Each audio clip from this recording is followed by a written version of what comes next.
Hi, fiends. Thanks for joining me on DonnaJean's Coffee House of Horror. I got my Hibble mug with me because it's special. And so are you. And thanks for coming back as we talk about Killer Campout Part 2.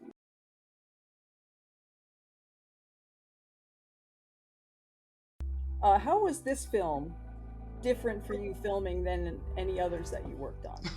Oh, I got one that it's never happened to me, but happened on this set. Rick was there with me. My hair caught on fire.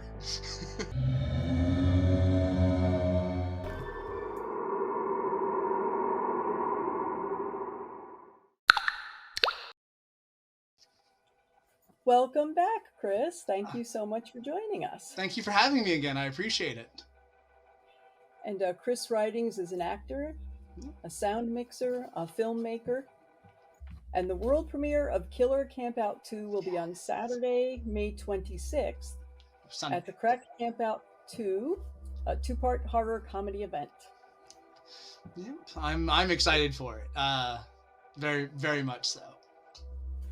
It feels like it was just a minute ago we were talking about Crackcoon. Yes, like I enjoy Crackcoon, but I also have a very special place for Killer Campout 2. It was a lot of fun, and it was a different type of role than I'm used to playing. So it was kind of like, all right, I get to try something new. So it was interesting for me. I'm excited to hear about it. Can you give us a little bit of the storyline without any serious spoilers? Sure. So I don't think it's too much spoilage because you could see this in what I'm about to say from the trailer, particularly the second trailer. We have two of them out for Killer Campout 2. Myself and Angel Bradford and another individual, we raised Jean Blackwell from the dead, kind of like a Friday the 13th Part 6 style. There's this bad man from Killer Campout, the original film. He died, and we were hubris enough to think about bringing him back, or seeing if we could do it. I don't know, but and then oh no, one of my favorite words, shenanigans happens. We made a mistake. We're sorry. We're sorry for everybody. Shenanigans are plenty. Yes, so we bring back Jean, and bad things happen. Is probably the shortest way I could describe it. But yeah. My character in particular, I'm used to being like the bad guy. I'm usually a bad guy, or I'm a victim. Something bad happens to me. This one, I'm kind of a weird mix. I got to act with a few different folk, but my main trio, I'm the biggest person in my small little group, but I'm the one gets knocked around by all of them. So interesting. So the bigger guy is getting picked on by like two much smaller individuals. It's just kind of weird that way. If somebody has not seen the first one and they want to see it before they watch this, where can they find that? My last understanding, I saw the first one, I believe on Tubi or Amazon is how I watched Killer Campout. I don't think you need to see Killer Campout to enjoy Killer Campout 2. It kind of like, yeah. Mm-hmm. I mean, going with the concept knowing there was this killer, he killed lots of people. Oh no, he's back. But there is some story elements that bleed in from the first to the second. So I think it's still beneficial to see the first one. But I don't think if, let's say, you don't have the time between now and our premiere in like a couple weeks, and if that's the deciding factor for you, come out to the movie. You'll still have a good time. So it wouldn't be a deal killer, like you having no idea what's going on. Correct. So, good to know. Good to know. Did you have to, since this is a bit of a different character for you, was it work for you to get into character? A little bit, actually. Because it was to let someone like just kind of push me around or to talk down to me. I was just like initially I would be like, I don't like this, or I would stand up for myself. In this case, I meek back a little bit, and I just kind of take it, and I begrudgingly go like, I'm doing what you're asking. Why are you like? So it was an interesting position to change up. That I would be willing to let those things happen to me as a character, where normally in my day to day I'd be like, shut that down quick. Right. Right. Now I know we talked about this on Wednesday, but if someone wants to follow what you're doing, where's the best place for them to do that? I would say the best place to do that is anywhere you could find Hit List Video. So Hit List Video is the name of my production company. We have 2 films in post right now. Heavy Duty Man, which is we're working with Cinephoto, and then we also have Head on the Writer's Block, working with Small Town Horrors. Those films should be coming out in the foreseeable future. I also tongue-tied. Do some indie film reviews and some gaming content as well on the YouTube. So Facebook, YouTube, and Twitch are probably the main spots for Hit List Video. Okay, and you can also just check out Chris Rhydings on Facebook, because I know he's around there sometimes too. And I share his stuff on DonnaJean's Coffee House of Horror. So thank you. Now, if you want to chat with me on Facebook under this name, at least message me first, because usually if someone does not message me and I see like a friend request, I assume it's a bot or something. Right, that does happen too much. Yeah, I get a lot of randoms that the profiles don't look real, so I'm just like, I give it a lot more attention if there's a message that just says, "Hi, Chris," or I want to talk to you about what I saw on DonnaJean's. I'll be like, "Excellent, let's chat." Yeah. But if it's just nothing, I'm going to probably think it's a bot of some sort. Or just somebody weird with bad intentions. I've had a few of those too that have gotten a little creepy, and I got to be mindful of that as well. Okay, I think I'm going to introduce Mr. Rick Jermain. He's been able to come back with us today. Rick is a man of many, many, many talents. And I'm delighted to introduce you to Mr. Rick Jermain. You are about to enter a new beginning, a new life, as I welcome you to where you will all be reborn. I welcome you to Camp Phoenix. I want to know where Jean Blackwell is buried. I don't know anything about Jean. I want to know, so I can bring him back to life. You 3 stooges don't know what you're in for. So how you been? I haven't seen you in forever. I know. I mean, in a way, it seems like a minute ago, and in a way, it seems like a week. Forever. Decided to wear my executive producer outfit for this one. Excellent. So, what can you tell us about your character in Killer Campout Part 2? So, I was in Killer Campout 1. I played Sheriff Parks in Killer 1. I was also a producer on that film. And Sheriff Parks died in that film. So I am executive producing on this one. Just because, first of all, I like the series. I definitely wanted to see a part 2 to this. I've helped produce a bunch of Brad's films, and I always will whenever he's doing one. I just like, I like what he does. I like the people he works with, and so I try to help whenever I can.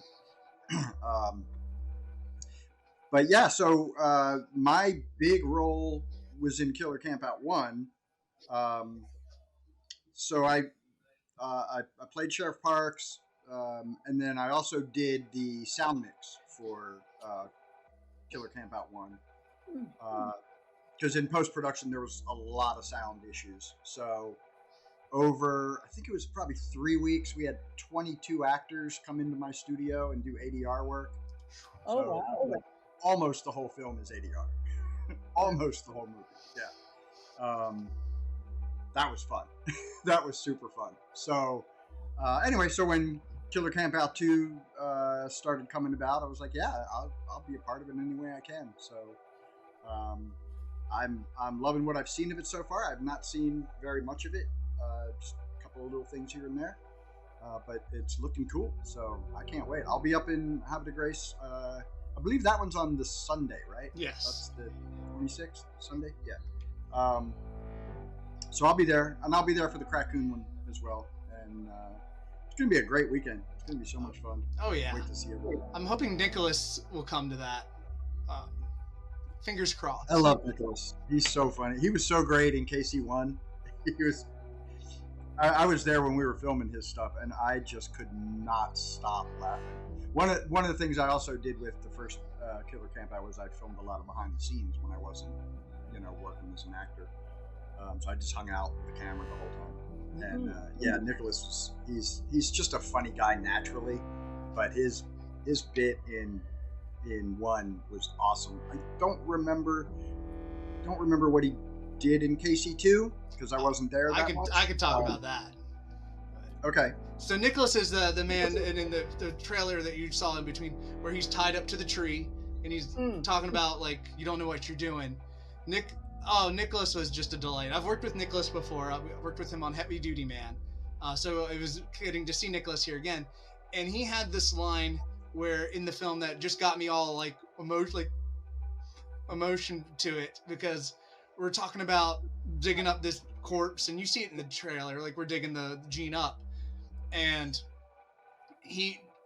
Nicholas's character explains to us how Jean Blackwell has stayed dormant in the ground. He talks about like it's this hillbilly ritual and it required a pony, his pony, and I'm just like, it was his pony.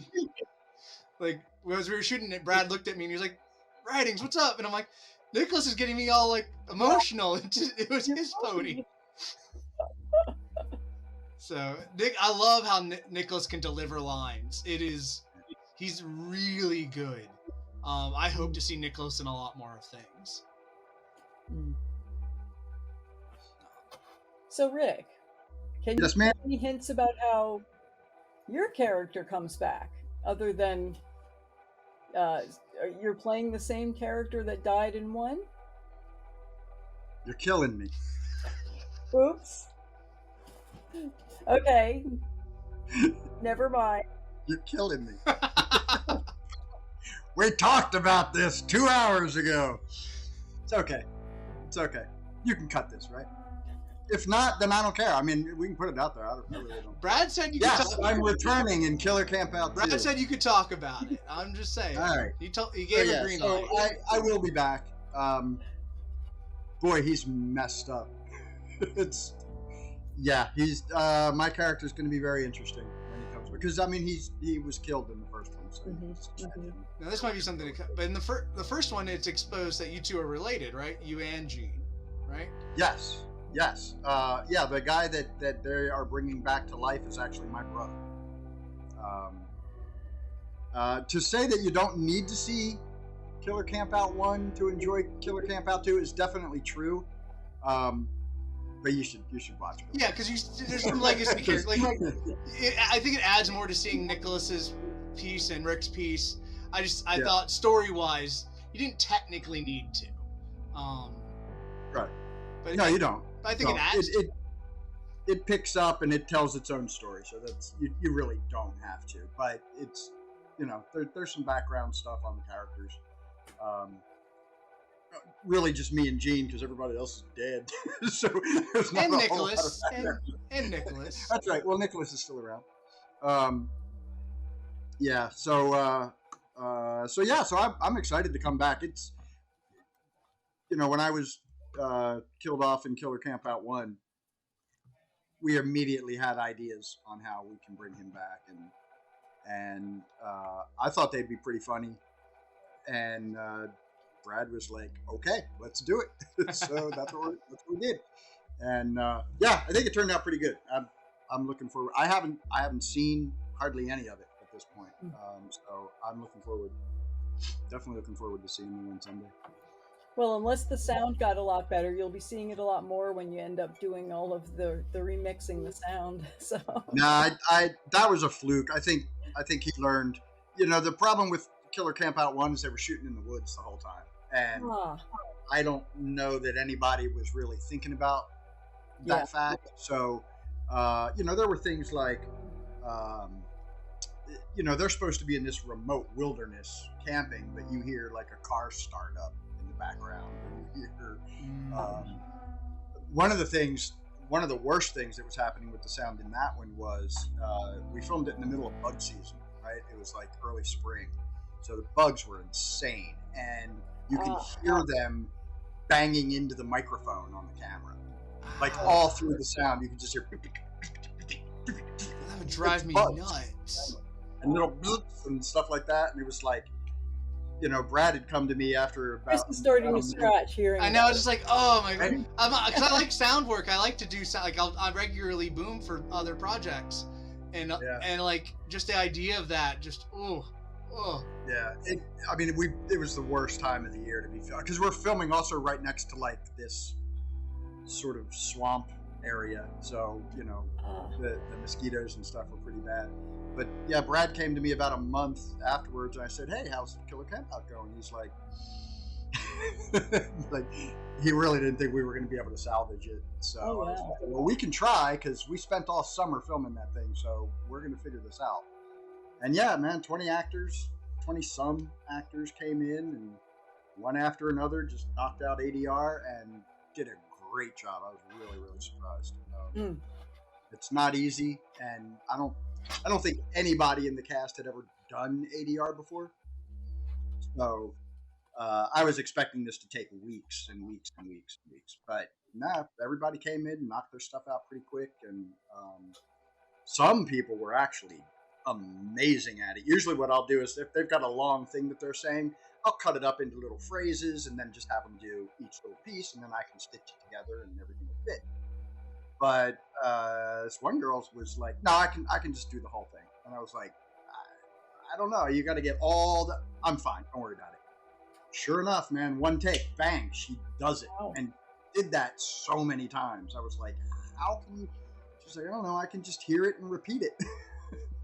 And she did. I mean, she was so good at it. Usually it's a process. So, but it worked out really great. I was very happy with it. And you can tell that it's ADR'd in spots, and that's okay because back in the 80s when everything was all, videotape, they did a lot of ADR, and so it really fits with the time period that the movie's trying to be part of. So it really does feel like one of those VHS films from the 80s. So we even at one point talked about just ADRing Killer Campout 2 just to make it the same way.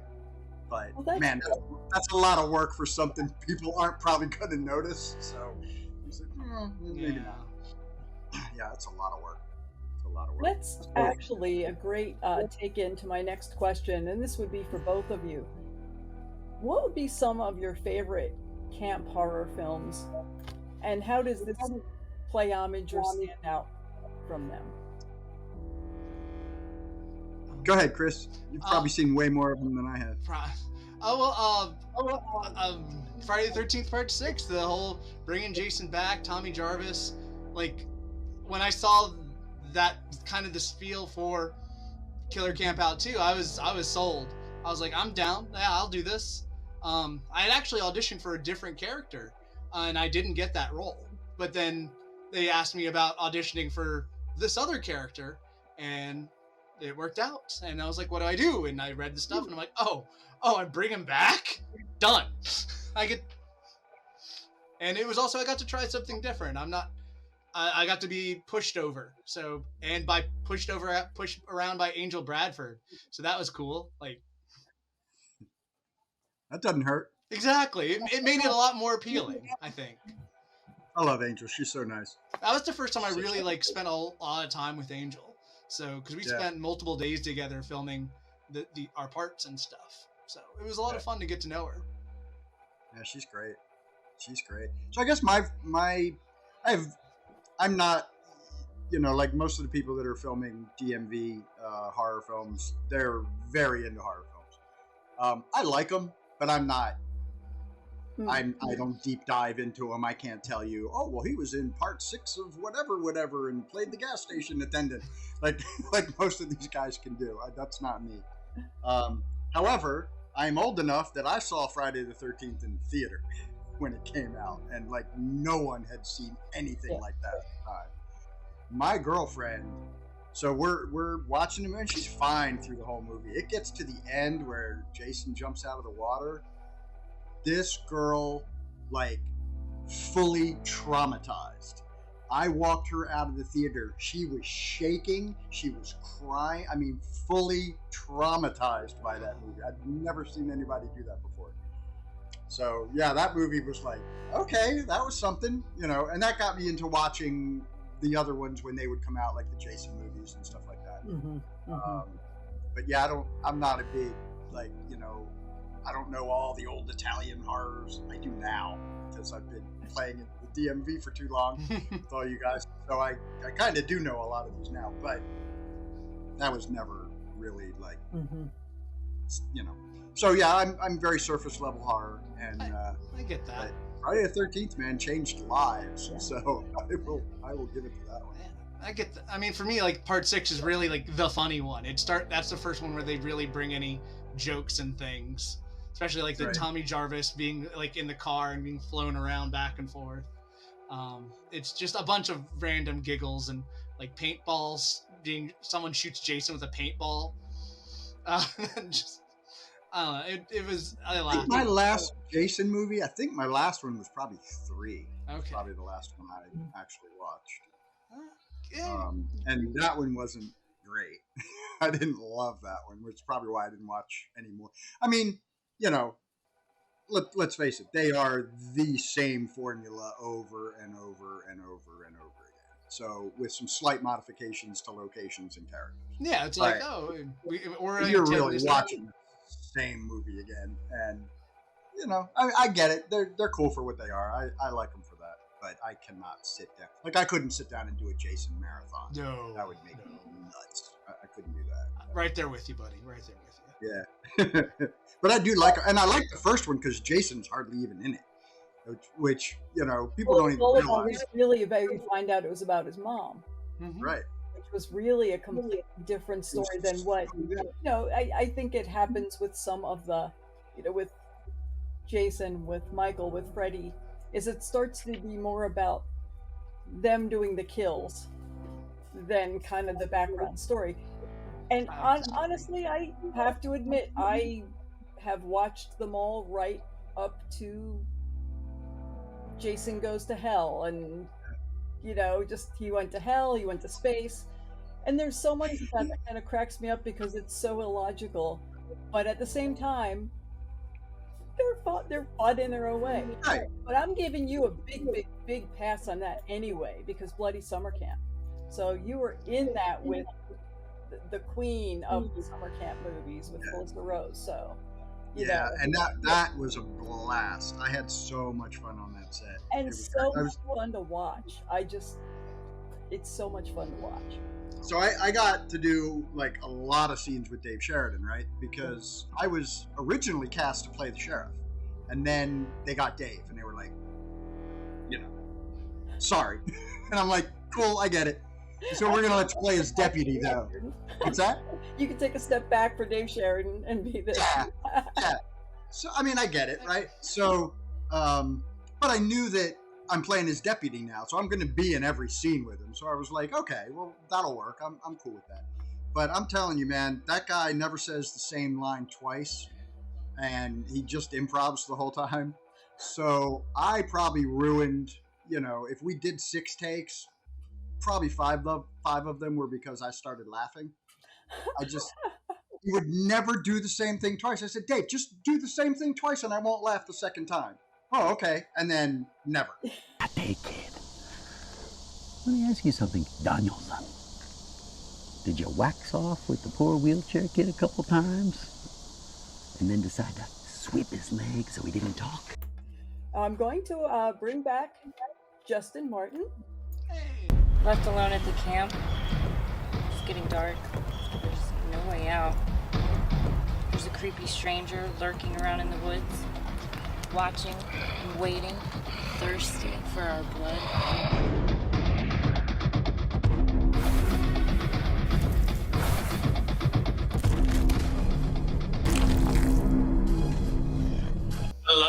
Thanks for having me again. I was having separation anxiety. Gosh. Well, it's great to have you back in with the family. Justin, can you tell us about your character in Killer Campout 2? Yeah, absolutely. Killer Campout 2. Chris said the same thing, but this hits home for me. This is a special place in my heart. Killer Campout 2. A little more than Crackcoon. Killer Campout 2, I actually play Will. So Will is the camp counselor. He is the one in charge who brings all these troubled teens or young adults together. He brings them together to just help give them a different experience at Camp Phoenix. And his goal is to allow them to move past their traumatic experiences in life and just be reborn. That word was used in the script for my character probably a million times, reborn. So it's like I sleep thinking about the word reborn. But that's what we tried to do. And for some people, it was like the opposite. They weren't reborn, unfortunately. But yeah, that's what Will's goal was throughout this movie, was to really try to help the kids, or so you'd think. He was the good guy that a lot of people need in their lives. One would hope. We'll see how that plays out. Yeah. Okay, so this question is for both of you. Okay. Can you give us any insight about what type of kills we can expect? Yes. That's like, I mean, we can talk about it. Like, if you see the trailer, Jean has a really big axe. So Jean is into a lot of melee kills, we'll say. Yeah. He likes to chop, yeah. El Chapo. Yep. Which is why you said pet the cat, not the axe. That's right. Pet the cat, not the axe. Just put it down, Jean. Put it down. Right. I mean, I think the Queen of Hearts said it best, like, off with their heads. That's all you have to say. That speaks for itself, because the amount of that happening is insane throughout this movie. And a lot of stomach wounds. Yes.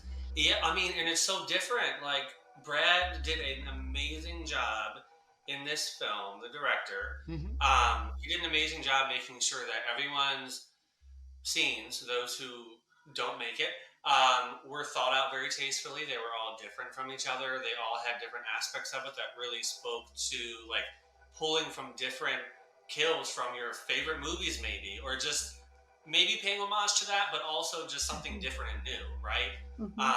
It is an 80s slasher film, so it does pay some tributes to different areas there, but they are amazing. The level of gore in this movie is insane. The level of special effects, I mean, it's gonna be a bloodbath. And there's a lot more character development from my understanding. Like, I read the script and you get a lot more.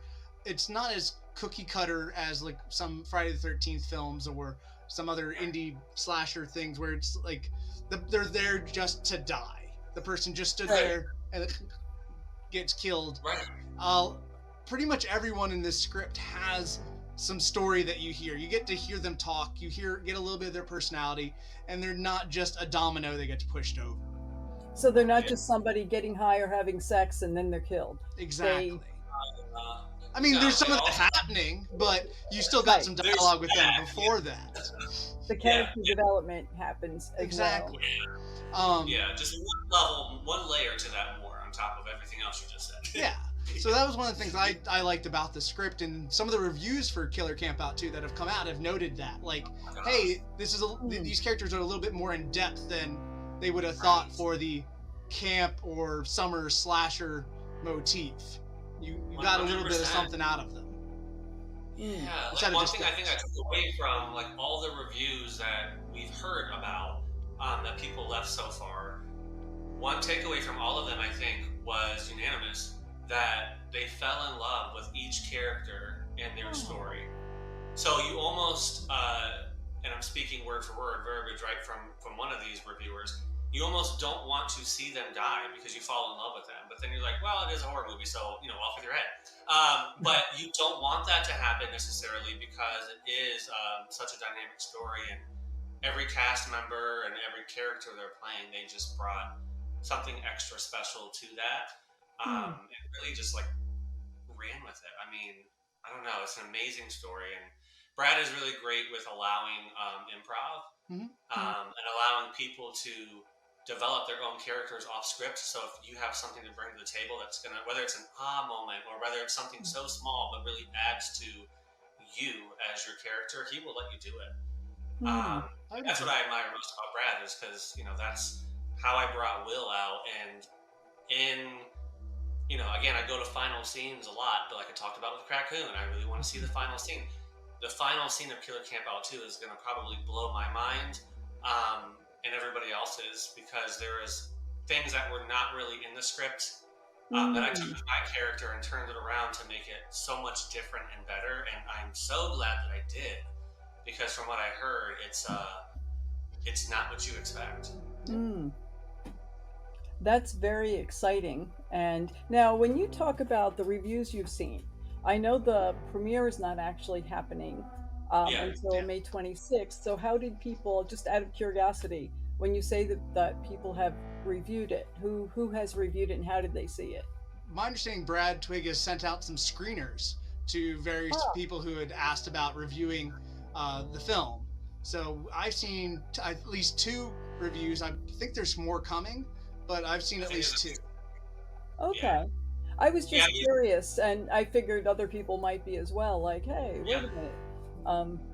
And that's pretty exciting then, if you are hearing about those reviews at being so moved by the depth of the characters in a slasher film.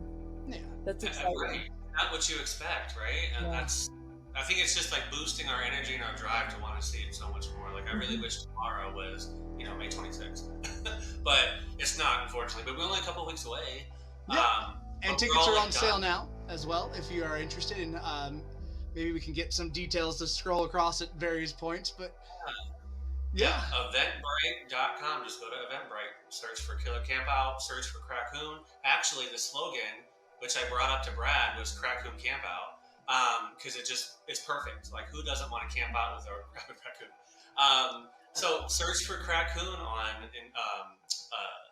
Eventbrite as well, and it will pop up with the whole weekend event that's going on. Yeah. And this will be the Killer Campout 2 will premiere at Crack Campout Sunday, May 26th, a 2-part horror comedy event. The doors will open at 6. The movie screening is at 7. 15 in advance, 20 at the door, or 25 special for both days when you get to see both movies. Yeah. Yes. I think that's a great deal. It's like, if you're in the area, come check it out. And if you see me and you want to say hi, I'll shake your hand, say hi. I'll thank you for coming to check out the movie. Yeah. I mean, Shriek Show, when we had our premiere, all the casted photos with everyone that wanted to. Like, and we don't charge for that, Like, we're happy that people come out and support us. So you have your Q&A sessions, and you can do photos with us. We sign posters for you, sign DVDs, T-shirts.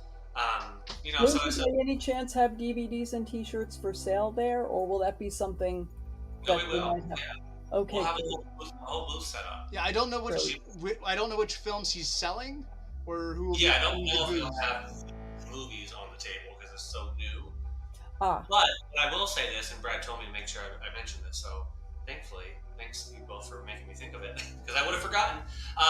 So anybody who purchased from the campaign that was online years ago when we were filming these movies, so Killer Campout 2 from about 2 years ago now, and then Crackcoon from last year. So if you did purchase any merchandise online through the Indiegogo campaigns, those are going to be shipped out the weekend after our premiere. So you're going to get those in the mail probably the first week in June. So you'll leave empty-handed maybe, unless you want to get some other items there. But you're going to have your DVDs and stuff in hand the following week. Yeah. So that's good. And then that networks too. And thank you, Justin. You reminded me, because I remember it was important to Brad that he got these out. He knows that it's been a little bit of time, but he wanted to get these out while the premiere was happening, and while he's like, because he were crowdfunding for Crocodile, the sequel to Crackcoon, and he wanted to make sure people knew, hey, you're gonna get your stuff. It is coming. So if you've been following the campaign, he has done updates about like, hey, your stuff will be coming. And just if you want to check out the Crocodile Indiegogo, know that, hey, if you donate to this, it might take a little bit, but you will get your stuff. Just like Justin's noting, your Killer Campout 2 stuff is coming, your Crackcoon stuff will be coming. Yeah. And Crackcoon was actually, just a side note, picked up by a major distributor. So the good news with that is you might also see Crackcoon in a Walmart or a Target or, a store, because it is going to be broadcasted out there. So that's pretty exciting. And it was cussed. That's so excited. If you got one of those Indiegogo copies, you might have like some special exclusive version, because what the distributor does could be completely different. No, you're right about that. 100%. Yeah. Yeah, and both films will be on the streaming networks too in the fall. I was actually just going to ask that, if you had any idea if that would be happening, if they'd be streaming there. Between August and September, from what I've gathered from Brad. And it'll be on Amazon Prime. You'll have it on Tubi. You'll have it on Plex TV. Probably, I think he usually goes for 4 or 5 platforms altogether. Fantastic. Yeah. Thank you so much for joining me and spending this wonderful time. We'll bring Rick back in and say our goodbyes. Hey, Rick. Okay. Who gets to Alice? Well, I got the heart already. Yeah. We need the theme song for the background. Thank you so much. If it was at all possible, I would be making it down to the premiere and be just wallowing in the awesomeness. But whether I'm there or not, everybody out there, make it out to this premiere, say hi to these guys, get pictures, and feel free to email on the coffee house and let me know how it was. Oh yeah. Donna, thanks so much for having us out here. I really like what you do a lot with, you're such a supporter of just everything local and horror and you're awesome. And I just like you as a person. Mm-hmm. I think you're very cool. So I appreciate being on your show, and anytime, all you gotta do is ask. I'm here. Well, it's gonna happen. Okay. And you guys out there, check out these films, enjoy this amazing talent, and we will see you Bye, soon. everybody. All right. See ya. Love you, DonnaJean. Love you too.